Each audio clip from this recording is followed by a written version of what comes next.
라는 제목의 동영상이었습니다. 올림픽 여자 다이빙 금메달리스트 로라 윌킨슨 이야기죠.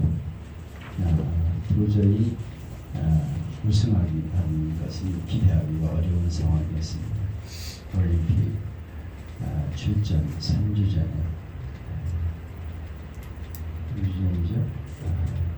부상을 당해서 병원에 입원해 있었는데 포기하려고 했죠. 이제 하나님이 말씀을 주시면서 걱정하지 말고 나가라.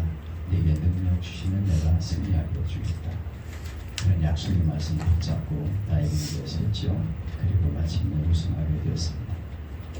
우리가 세상을 살아갈 때 여러 가지 힘든 일이 있습니다.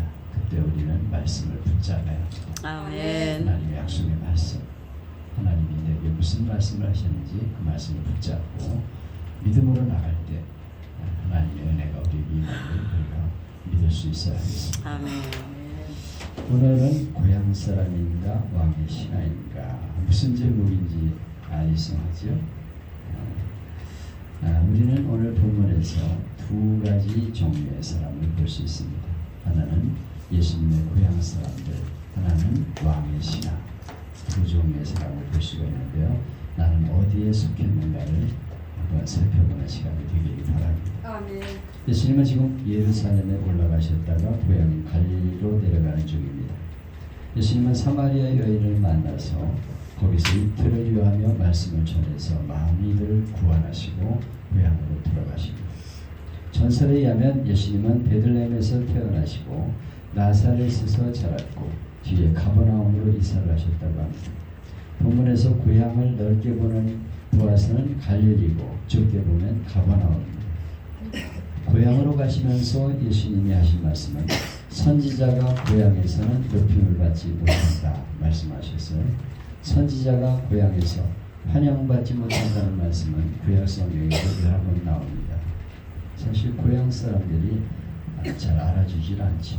나를 잘 아는 사람들이 인정을 잘 하지 않으려고 합니다.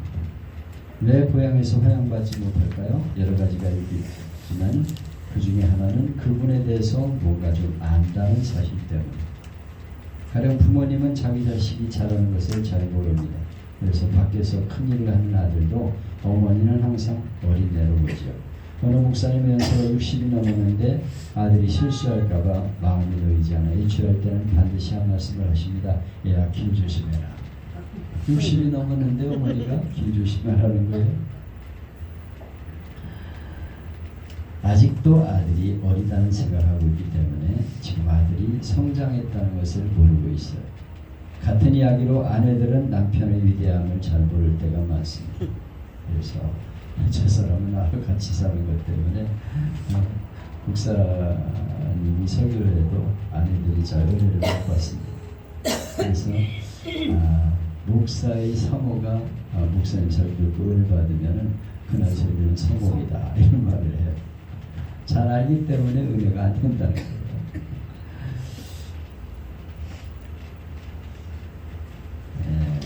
아무튼 우리는 좀 안다는 것 때문에 소중한 것을 많이 놓치고 있죠. 선지자가 고향에서 환영받지 못한다는 말씀은 아마 예수님이 대단히 마음 아파하시는 말씀인 것 같아요. 주님은 누구보다 고향을 사랑하셨습니다. 그리고 그들이 믿고 구원받기를 원했지만 잘 되지를 않았어요. 그 이유는 공관복음에서 기록하고 있듯이 그의 어머니가 여기 있지 않느냐, 형제들이 다 여기 있지 않느냐, 그런데 저 사람이 어디서 저런 걸 배웠냐, 이런 표현입니다. 그러니까 잘 알고 있다 이거예요. 어머니도 잘 알고 형제도 잘 알고 잘할 때도 내가 다 알고 있는데 어디서 뭘 배워가지고 와가지고 지금 저런 말을 하고 있느냐, 이렇게 말하고 있었다는 것입니다. 그들이 조금 예수님을 안다는 것이 믿음의 방해가 되는 요인이었습니다. 그런 의미에서 소망교회 원로 박선희 목사님은 신학대회에서 강의할 때 학생들에게 전도사로 있던 교회에서 목사가 되면 다른 곳으로 옮기는 것이 좋다 이렇게 말합니다. 교인들이 옛날 전도사 때 생각을 하고 있기 때문에 구원이 있게 일하기가 어렵다는 거예요. 교인들이 옛날 전도사 생활할 때만 생각하는 거죠. 아유 그때 뭐 아주 고을리게로 와가지고 뭐 이러면서 깔보는 그런 있다는 것이죠. 근데 우리 한국 교회사를 보면 지혜롭게도 해방 전에 북한에서 목회한 분들은 대부분 이남 사람이었습니다. 그리고 이남에서 목회한 분들은 대부분 이북 사람들이었습니다. 그래서 고향을 바꾸어서 일하는 것이 효과적이다. 그런 말을 합니다. 예수님도 고향에서는 일하시기가 힘드셨어요. 사람 무언가 좀 안다는 것 때문에 새로운 것을 받아들이지를 잘 못하죠. 또한 자기가 아는 지식과 체험을 절대화하는 경우가 있어요. 흔히 어른들에게서 젊은 사람이 무슨 말을 하면 네가 뭘 알아? 나는 다 안다. 이미 다 해봤다. 이런 생각을 가지고 들을 것이 없다. 이런 태도를 가지기가 쉽습니다. 같은 사건도 오늘은 오늘대로 새로운 의미를 갖는데 몇십 년 전 자기가 경험했다는 것, 그것을 절대화하고 있는 것이죠. 대개 나이가 많아지면 고집이 세지는 이유가 그 때문인 것 같아요. 네가 뭘 알아? 내가 다 해봤어. 이런 생각을 가지고 이제 고집을 부리고 무시하죠. 예수님을 안다는 고향 사람들은 그분의 어머니도 알고 형제도 알고 또 몇 살인지 나이도 알고 그동안 살아온 거 다 안다.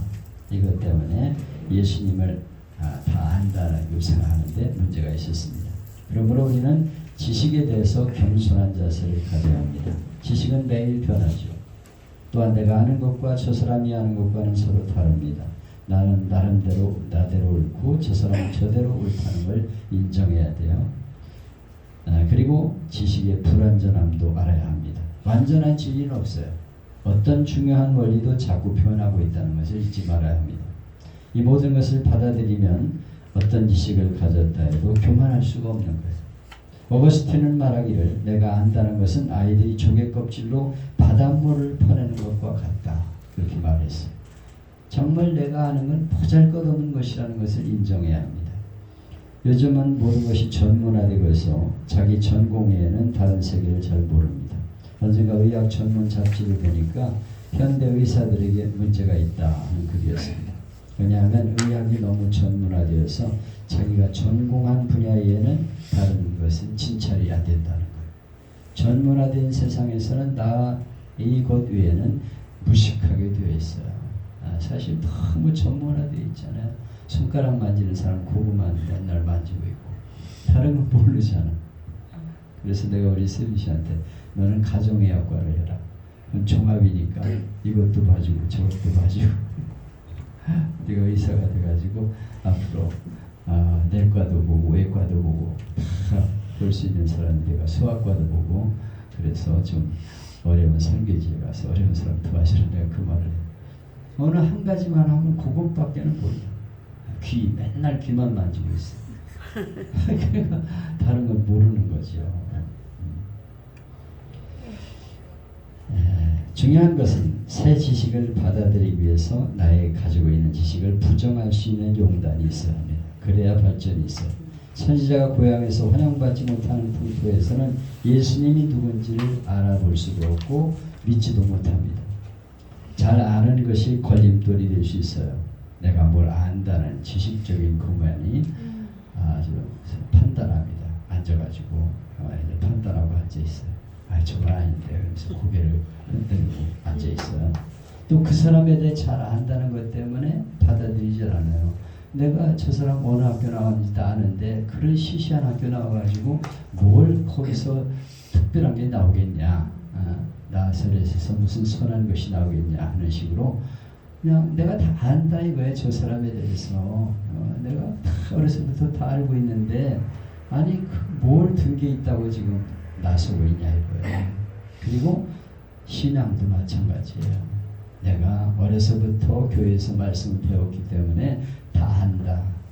내가 가끔 얘기합니다. 옛날에 어느 교회에 제가 전도사로 사역할 때 그 교회 장로님이 계셨는데 이분이 서울대학을 나오는 분이고 철강회사를 운영하고 있는데 교만해요. 교회에서 뭐 1년에 연말이 되면 달력을 다 카렌다를 만들어 돌립니다. 뭐 1000명 막 이렇게 막 그냥 2000명 찍어가지고 돌리는 거예요. 얼마나 돈이 들고 대단한 일입니까? 그런데 투표만 하면 떨어져. 왜 그러냐면 아주 교만해. 그래가지고 담임 목사님이 설교를 하고 있으면 나중에 설교 끝나면 그래요. 어이 박 집사 오늘 은혜 받았나? 오늘 자네보고 하는 말씀이더구만. 이래. 사실 내가 보기에는 자기가 들어야 할 말씀인데 자기는 빼놓고 네가 들어야 할 말씀을 했다 이거예요. 그러면서 자기는 성경 본문만 딱 보면 그날 설교를 다 한대. 뭐 어렸을 때부터 교회 와가지고 말씀 들었으니까 다 알지 무슨 설교인지. 자기 딱 다 알고 있기 때문에 들을 필요가 없대. 아유 이게 얼마나 못된 마음입니까? 그러니까 은혜를 받지 못하고 계속 그러고 있어요. 그분이 우리나라의 유명한 총회장의 사위입니다. 사위. 그런데 결국 철강에서 쫄딱 망해가지고 처갓집으로 들어가 사는 시세가 되었어요. 장로가 되긴 됐어 나중에. 근데 결국 망쳐버렸어. 원래 있던 원로 목사님을 내쫓아버리고 20년 안 채우려고 19년에 내쫓고 그러고서 그런 짓 하다가 결국은 쫄딱 망했습니다. 교만 내가 뭘 안다. 교회도 어려서부터 다녔고 성경도 많이 알고 있다. 난 딱 본문만 보면 그날 설교 알아. 설교에 귀에 안 들어와요. 이런 교만한 사람들은 설교에 은혜 못 받습니다. 이거 저거 다 아는데 아이 오늘 설교 저렇게 하면 안 되는데 할 일 판단하고 앉아있어요. 그러니까 은혜가 안 되는 것이요. 예수님의 고향 사람 같은 마음이 우리에게 있다는 거죠. 여러분에게는 그런 마음이 없습니까? 근데 오늘 본문은 고향 사람들과는 다른 한 사람의 모습을 소개하고 있어요. 46절 이하에 보면 왕의 신하가 있어 그 아들이 가버나움에서 병들었더니 그가 예수께서 유대로부터 갈릴리 오심을 듣고 가서 청하되 내려오셔서 내 아들의 병을 고쳐주소서 하니 저가 거의 죽게 되었습니다. 왕의 신하가 아들의 병 들어서 아들 병을 고쳐달라고 예수님께 와서 부탁을 하는 거죠. 왕의 신함은 아주 높은 귀족 중에 한 사람입니다. 이런 사람의 아들이 지금 병에 걸렸는데 지체 높은 아버지는 자기의 체면, 위신 상관하지 않고 갈릴리 목수인 이 청년에 가서 무릎을 꿇어요. 이렇게 고난한 사람을 겸손하게 만듭니다. 이 사람 평소에 예수님 앞에 그런 겸손한 마음을 갖겠습니까? 아주 무시했는데 아들이 죽게 되니까 예수님을 찾아가서 그 앞에 무릎을 꿇는 거예요. 사람이 죽게 되면 그때 겸손해져. 정말 어려운 일을 당하면 겸손해져. 그래서 고난은 축복이 될 수가 있는 것입니다. 아멘. 귀족의 아들이 죽기까지 되었습니다. 그러니까 체면, 위신 이런 거 돌아볼 겨를이 없이 단순하게 되었어요. 이런 상황에서 무슨 생각할 수 있겠어요? 꼭 나야 된다 하는 생각 때문에 이성적인 판단이 필요 없는 것입니다. 단순한 마음과 겸손은 고난이 주는 선물입니다. 그는 귀족이었지만 고난 앞에서는 천한 목수의 아들 앞에 무릎을 꿇었어요. 아들이 죽게 되었으니 살릴 수만 있으면 내가 무슨 짓을 하겠다. 이것이 아버지의 마음이죠. 오늘 본문에서는 처음에 일단 반거절하는 말씀을 하십니다. 너희는 표적과 기사를 보지 아니하면 도무지 믿지 아니하리라. 표적과 기적이 나타나야 믿지 안 믿을 거야 이렇게 얘기를 합니다. 동기가 좋지 않다는 거죠. 그런데 왕의 신하가 아마 조금이라도 교만이 남아있었다면 예수님께 한마디 항의했을 겁니다. 내가 왕의 신하인데 그따위 말이 뭐요? 오라면 와서 손 얹고 안수해 줄 일이지 어떻게 그런 말을 해 그렇게 화를 낼 수가 있어요. 그런데 이 신하는 예수님의 책망을 들은 척도 안 하고 주여 내 아들이 죽기 전에 오소서.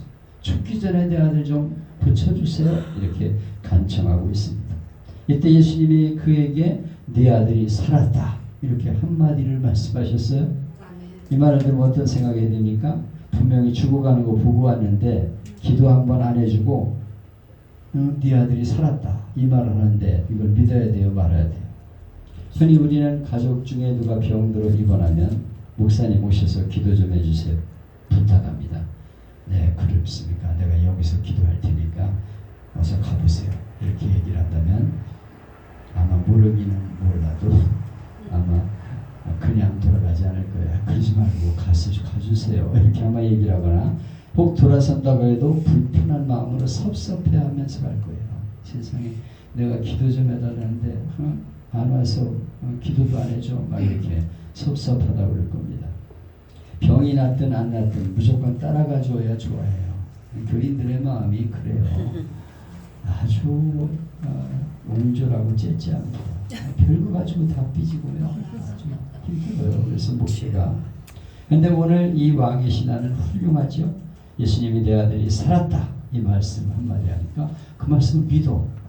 아멘. 이 사람이 예수의 하신 말씀을 믿고 가더니 아멘. 그 말씀 한마디를 믿고 갔다는 거예요. 얼마나 훌륭합니까?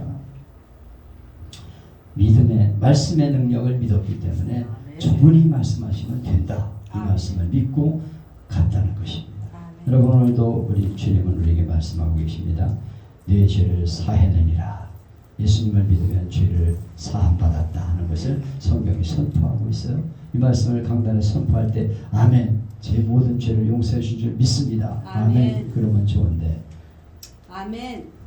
글쎄요, 용서받은 것 같기도 하고 아닌 것도 같기도 하고 이러고 앉아있어. 그래가지고 그냥 뭐 기도할 때마다 죄를 용서해달라고 그래. 아니 옛날에 하나님 앞에 고백해서 다 용서받았는데 하나님이 용서해 주신다고 약속했으면 용서받은 거예요. 예수님의 십자가 보혈의 피로 내 죄를 용서한다고 성경에 말씀했어요. 그러면 그걸 믿어야 되는데 또다시 죄를 지으면은 아이고 용서받지 못한 것 같다 이런 생각을 갖습니다. 그래서 무슨 표적이나 증거가 없어도 죄를 사했다고 하면 사해 주셨음을 믿어야 됩니다. 마태복음 10장에 보면 예수님은 제자들에게 귀신을 쫓고 병 고치는 능력을 주셨어요. 가서 귀신을 쫓고 병을 고쳐라 이렇게 말씀했어요. 그런데 우리는 어떻게 해야 합니까? 제가 무슨 능력이 있어 고칩니까? 아니 무슨 표적을 주시든가 뭐 마패라도 하나 주셔야 되지 않습니까? 본능을 가서 내주치라고 그러는데 내가 무슨 능력이 있습니까? 나는 안 된다니까요. 이런 생각. 아무개는 됩니다. 저거는 되는데 나는 안 됩니다. 이런 생각을 가지고 있어요. 그래서 아예 하려고 생각도 안 해. 우리 성수성 목사님도 맨날 고백하는 게 뭐예요? 자기는 그 기적이나 이 성령 은사와 상관없다고 생각했다는 거예요. 근데 가가지고 기쁨의 교회에서 성령 사역 세미를 하면서 자기가 기도해 보니까 귀신이 쫓겨나가더라는 거예요. 자기 앞에서. 나도 되는구나. 지금 교회 와가지고 권사님 손을 얹고 뭐 기도해 주니까 막 토하면서 막 그냥 그러더래. 반응이 나타나. 나도 되는구나. 여러분 안 될 일이 없어요. 성경이 말씀하면 되는 겁니다. 아멘. 병 들었으면 기도해 주면 돼요. 귀신을 내쫓으면 쫓겨나간다고 성경이 약속했으니까 그대로 우리가 믿고 행하면 되는 것입니다. 아멘. 우리는 누구나 하나님께 기도하는 제목이 있습니다. 그 기도 응답에 있어서 내가 정한 시간과 방법으로 하나님 이루어주세요. 그래. 그런데 하나님은 다른 방법으로 주시기도 하죠. 그러면 그것을 믿을 수 있습니까? 나는 오늘 이루어지기를 바라지만 하나님은 10년 후에 이루어진 것이 좋겠다고 응답하지 못합니다. 사실은 내가 오늘 이루어지면요 교만해가지고 인생 망칠 수 있어요. 근데 하나님은 기다려라 그리고 인내 시간을 두는 건데 뭐 지금 안 이루어진다고 뭐 하나님이 계시니 안 계시니 있다고 생각하고 있어요. 오늘도 예수님은 나에게 이대로 내가 너를 사랑한다. 실패했든 성공했든 건강했든 병들었든 나는 너를 사랑한다. 이 약속의 말씀을 우리가 믿을 수 있어야 됩니다. 아멘. 하나님은 내가 병들어서도 실패해서도 나를 사랑하시는구나 이걸 믿어야 돼요. 내가 생각하지 아니한 시간, 내가 생각하지 못한 방법으로 응답받을 줄 믿는 믿음이 바로 위대한 믿음이에요. 아멘. 왕의 신하는 주님 말씀 믿고 집으로 돌아갑니다. 집에 도착해서 보니까 아들이 살아났어. 죽어가던 아들이 막 멀쩡하게 뛰어노는 거예요. 언제부터 이렇게 살아났냐 그랬더니 예수님이 말씀하신 그 시간이야. 7시, 제 7시, 7시. 그때 이 아이가 살아났다 이거야. 아멘. 예수님 말씀을 그대로 믿을 때 이런 기적이 나게 된 것입니다. 아멘. 그래서 온 집안이 다 예수를 믿었다 이렇게 기록하고 있습니다. 여러분이 왕의 신하 같은 믿음의 사람이 되어야 합니다. 아멘. 하나님 말씀은 무조건 그대로 이루어질 줄 믿는 믿음, 순수한 믿음. 하나님이 역사하신다. 하나님이 도와주신다. 이 믿음을 가질 때 기적이 일어나게 되는 것입니다. 아멘. 그동안 내가 믿고 알고 경험한 작은 지식 때문에 예수님의 때문에 고향 사람들처럼 교만해서 예수님 마음을 슬프게 하는 일이 없어야 하겠습니다. 여러분의 믿음은 고향 사람들의 믿음입니까? 아니면 왕의 신하의 믿음입니까? 왕의 신하처럼 겸손히 말씀을 믿고 순종해서 살아계신 하나님의 은혜를 체험하고 가족과 친지들에게 내가 이렇게 기도했더니 응답해 주셨다고 간증하는 축복의 주인공들이 되시기를 축복합니다. 아멘. 할 수 있다 해보자. 찬양 할 수 있나?